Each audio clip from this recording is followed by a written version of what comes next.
Hey YouTube, that RC Guy 44 here with a review of the Redcat Twister XTG Pro. This is a 1/10 scale two-wheel drive stadium truck.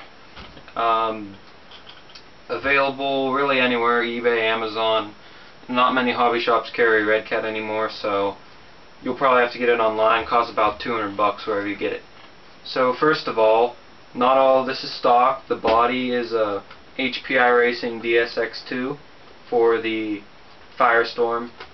That's why it has the little bump on the side for nitro exhaust.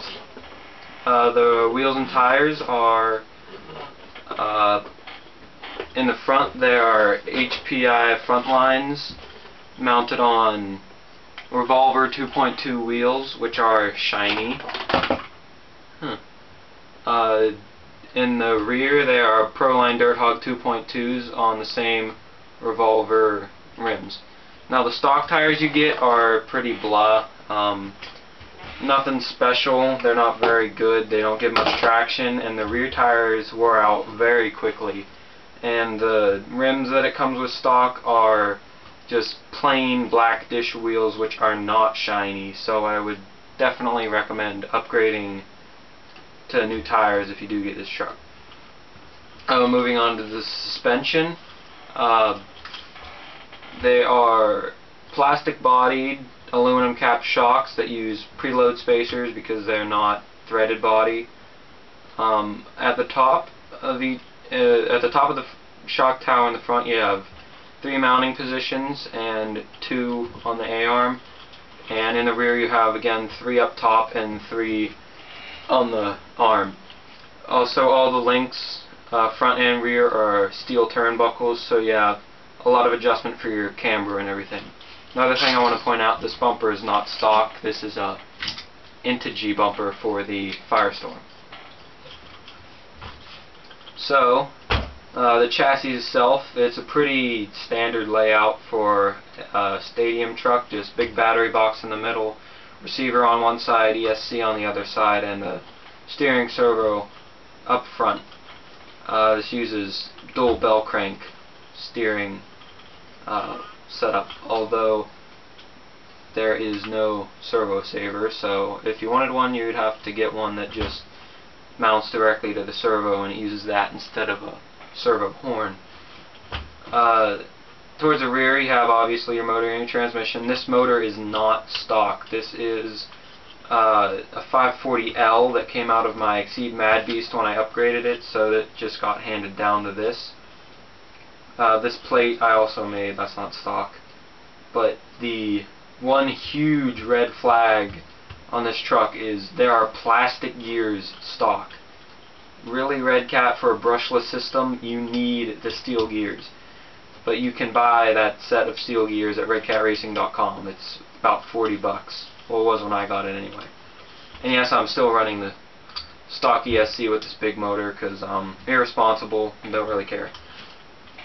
Now the ESC itself is not waterproof. I know that because I went through a puddle and now I don't have any reverse. So yeah, don't go through puddles with this truck unless you have a waterproof ESC. And I believe it is a 80 amp unit, and from this sensor port on the side, I think it will accept a censored motor. Don't quote me on that because I'm not sure. One pretty good thing that this truck has is the battery box. You just pinch these 2 tabs together and this door comes off and you can just plop your battery right down in there. I got up to a 5,000 milliamp hour Gens Ace 2-cell hard case in there, but that battery just fits in the compartment, so don't expect it to just slide right in. You actually have to cram it into the door itself and then install the door and battery both at the same time. And the steering servo, the stock one anyway, is weak and slow, so I put an EXI servo in here. Again, don't expect much out of that stock servo because it's not very good. And now the feel of the suspension. In the back it feels pretty lazy. It's undersprung and over dampened, but in the front it's only undersprung. The dampening feels pretty good in the front.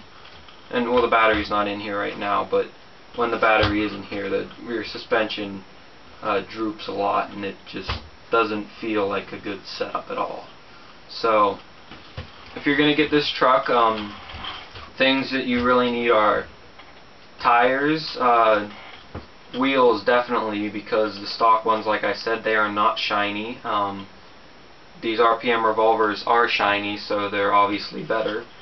The steel gear set you will definitely need, and a new steering servo, which isn't very imperative, but you will probably want one. As for durability on this truck, there's only one really major thing, which is why I have the bumper. Right here, this lower plate just cracked right here, and the entire front of the truck just fell off.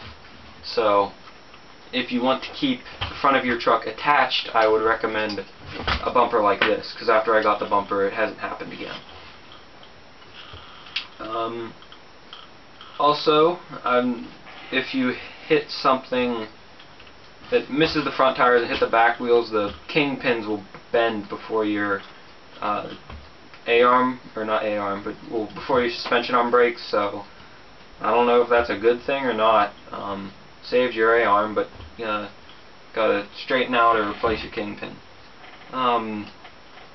So that's about it for this truck. Right out of the box, I'd give it 2 out of 5, because really, plastic gears in a brushless setup, that's just unacceptable. Redcat, seriously, you need to do better.